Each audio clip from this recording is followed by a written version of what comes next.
საკუთრებრივი უფლებაც აქვს ყველა პატიმარს. უკავშირი არ ყოფილა საქართველოს კანონმდებლობის შესაბამისად პატიმარს არ ეკრძალება ოჯახის წევრებთან შეხვედრა და მით უმეტეს არასრულწლოვან შვილებთან კომუნიკაცია. საქართველოს კონსტიტუციაც კი უზრუნველყოფს პატიმრის უფლებებს, რომ თავის შვილებთან, არასრულწლოვან შვილებთან ოჯახის ნებისმიერ წევრთან ჰქონდეს შეხვედრის უფლება. მე და ჭალიძე თეონამ დღეს შევიტანეთ განცხადება პროკურატურაში, მაგრამ ჯერ პასუხი არ მიგვიღია. არანაირი კავშირი ჩვენთან არ ყოფილა. მივმართეთ პროკურატურასაც სულს ველოდებით პასუხს. კი ბატონო, მოდით ქალბატონ მარინა, კიდევ ერთხელ ვუთხრათ საზოგადოებას, რას ეუბნებიან ადვოკატებს, აი რა აქვთ არგუმენტი, რის გამოც არ აძლევენ ლევანს შვილების ნახვის საშუალებას, ოჯახის სხვა წევრების, თქვენი ამ შემთხვევაში დედის ნახვის საშუალებას და ასე შემდეგ. ადვოკატებისთვის არაფერი განმარტება არ გაუკეთებიათ, მე რამდენადაც ვიცი. ლევანის სასამართლო უნდა ყოფილიყო 9 დეკემბერს და 14-ში სუსის გამომძიებელმა 2 თვით გაუხანგრძლივა ეს შეზღუდვები, 2 თვით აუკრძალა ყველანაირი კომუნიკაცია ოჯახთან. ხო და ალბათ ეს პოლიტიკური პატიმარია და პოლიტიკურ გადაწყვეტილებებსაც იღებენ. თქვენ როგორ ფიქრობთ, რატომ აუკრძალეს ლევანს კომუნიკაცია? ალბათ ეხა კომუნიკაციის აკრძალვა შვილებთან ეხა ნამდვილად მე მგონი დიდი უაზრობა, იმიტომ ეხა არასრულწლოვან ბავშვებთან შეხვედრა რა პრობლემაა, მაგრამ ალბათ უფრო სრულწლოვანებთან შეხვედრის არ ვიცი, რას ფიქრობენ, ეშინიათ ალბათ იქედან რამე განცხადებები არ გამოვიტანოთ. აი სხვა რაზე შეიძლება რომ ვიფიქროთ. კი ბატონო, შეხვედრის უფლება არ გაქვთ პატიმარ შვილთან, სატელეფონო კომუნიკაციის უფლება არ არის, იმიტომ რომ არ აძლევენ ლევანს დარეკვის უფლებას და წერილსაც ვერ გწერთ. ვერც წერილს ვერ წერს, მხოლოდ და მხოლოდ ადვოკატების საშუალებით გვაქვს კომუნიკაცია. მოკითხვის მეტი ზეპირად. ზეპირად, რა თქმა უნდა, ზეპირად. კი ბატონო, ბოლოს როდის ნახეთ თქვენი შვილი? ბოლოს ლევანი ნახე სასამართლო პროცესზე 28 ოქტომბერს. 28 ოქტომბერს, კი ბატონო. იცით რამე და გკითხოთ, რას იტყვით ზოგადად ქალბატონ მარინა იმაზე რაც ხდება ქვეყანაში, ამ კითხვას გისვამთ, იმიტომ რომ თქვენ უშუალოდ მიუხედავთ იმისა, რომ ლევანი წლებია პოლიტიკაშია, ძალიან აქტიური პოლიტიკოსია და ასე შემდეგ, ეხლა ეს კიდევ რაღაცა სხვა ეტაპია მის ცხოვრებაშიც, თქვენს ცხოვრებაშიც და ფაქტობრივად, აი ძალიან პერსონალურად შეგეხოთ თქვენ, ხომ, ოჯახის წევრს, რომელსაც შვილი დაუპატიმრეს. რას იტყვით ზოგადად იმ ფონზე, რაშიც ვიცი, გვიწევს ცხოვრება უკვე ამდენი ხანია, განსაკუთრებით ბოლო 1 წერია თან ლევანი არ არის ერთადერთი, ხო? მართლაც აი ნამდვილად ერთადერთი. 100-მდე პოლიტიკური პატიმარი ყავს, აღარაფერს არ ვამბობ მოქალაქეთა იმ რაოდენობაზე, რომლებსაც ყოველდღიურად რამდენიმე დღით თუ კვირეებით ციხეებში უშვებენ. აი ნამდვილად დიდ უსამართლობას ვაწყდებით. ეხლა ლევანი როგორც იცით დააპატიმრეს პოლიტიკური განცხადებების გამო.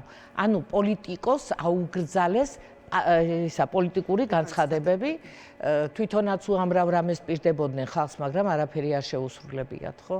ეხლა ლევანის გარდა არის ძალიან ბევრი პოლიტპატიმარი, ყავს ინდისის პატიმრები, ასევე მათაც შეზღუდული აქვთ ოჯახის წევრებთან კომუნიკაცია.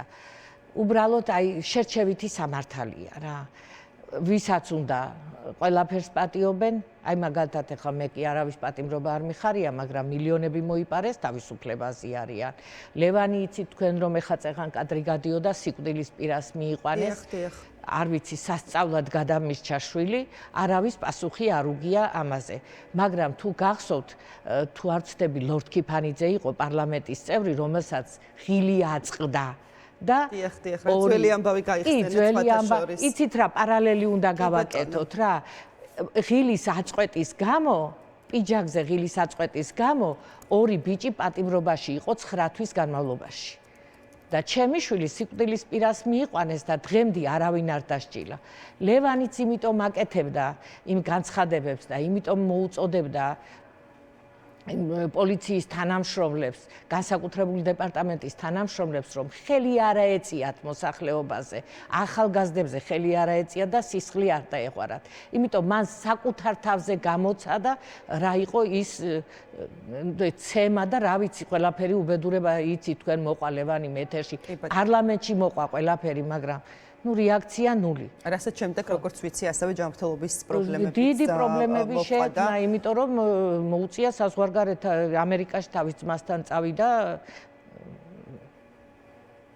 ხო, კურნალობა როგორც ვიცი, დასჭირდა მათ შორის თვალზე თუ სწორად. იმდენად ძიმე იყო დაზიანებები. დღესაც პრობლემები აქვს. აი ხა ლევანის მე რო უყურებ, ხან ისი აქვს ის თვალი, რომ გული მიკვდება.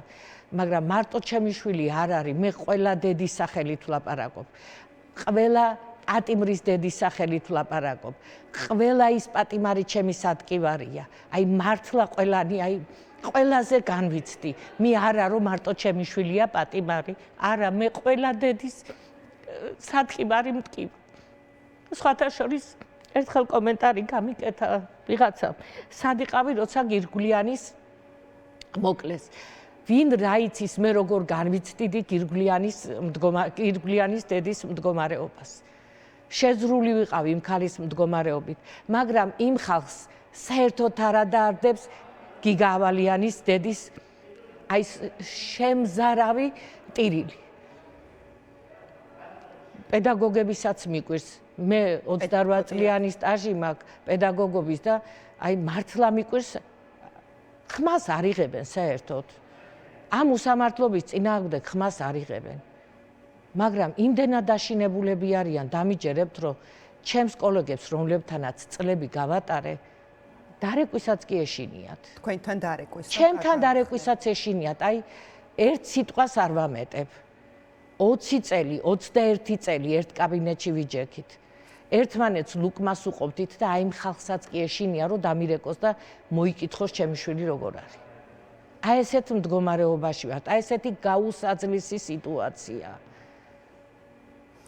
კი ბატონო, თქვენ რიცით რა არის რთულია მესმის ახლა მას პასუხი, მაგრამ რითი ხსნით აი ამ შიშ და ასევე ცით რა მინდა გკითხოს, მე აბსოლუტურად ვიზიარებ თქვენ ამ გულის წუხილს, თუნდაც თქვენ კოლეგებთან დაკავშირებთ, მაგრამ აი ზოგადად თქვენს გარშემო განწყობები როგორი, ანუ ერთია რომ რაღაცა შეიძლება გეშინია სამსახურის დაკარგვის და ასე შემდეგ და აქვე უნდა აღინიშნოს, რომ იმ სამსახურის დაკარგვისაც ადამიანს იმიტომ ეშინია, რომ სხვა შემოსავალი არ არსებობს, ხომ ბუნებრივია, იმიტომ რომ რაღაცა მისი ოჯახი უნდა არჩინოს, პასუხისმგებლობები აქვს შვილებთან, ოჯახის წევრებთან, ხა დალხენილი ცხოვრება რომ აქვს, იმ ადამიანს ვერ შეაშინებ იმით, რომ შესაძლოა სამსახური დაკარგოს, ხო და აი განწყობები როგორია, აი არ ვიცი, ვისაც შესწევს უნარი, რომ გაგიზიაროთ, გესაუბროთ, თუნდაც არასაჯაროდ თუნდაც ჩუმად მიუხედავად იცოდეთ რომ რაღაცა შეიძლება მას სხვა პოლიტიკური თუ პარტიული ვალდებულებები ქონდეს. ეხლა ლევანის მდგომარეობას ნამდვილად ყველანი განიცდიან, აი გულწრფელად გეუბნებით, იმიტომ რომ ლევანი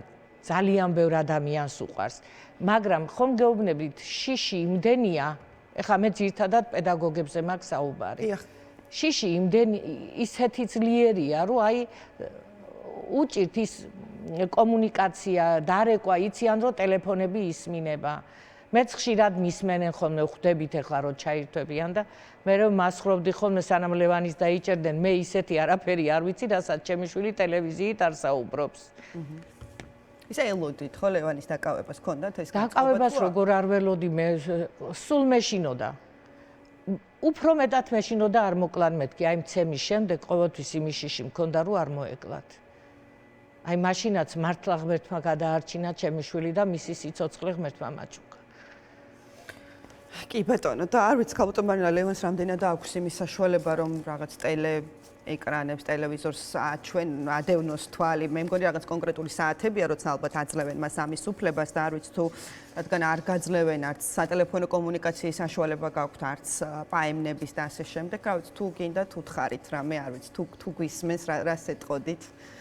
ლევანს ძალიან გაუხარდება თქვენი დანახვა, თუ მას ამის საშუალება მიეცა. ვიცი რომ ნამდვილად გვიყურებს ახლა. მხნედიყავი დედი, მე მხნედ ვარ. აი შენ კამერაში რომ მიყურეთ ქალბატონო. იცი რომ თქვენი სიყვარულის გამო შემიძლია კლდა ჩამოვანგრი. კი ბატონო. მადლობა. ძალიან დიდი მადლობა ქალბატონ მარინა. პირიქით მადლობა. მადლობა თქვენი კარგად რომ გენოთ. თავით კარგად წარდებათ. სტუდიაში სტუმრად. ლევან ხაბეიშვილის დედას მარინა კოტრიგაძეს ვუსმენდით ჩვენ დღის ამბების პირდაპირ ეთერში.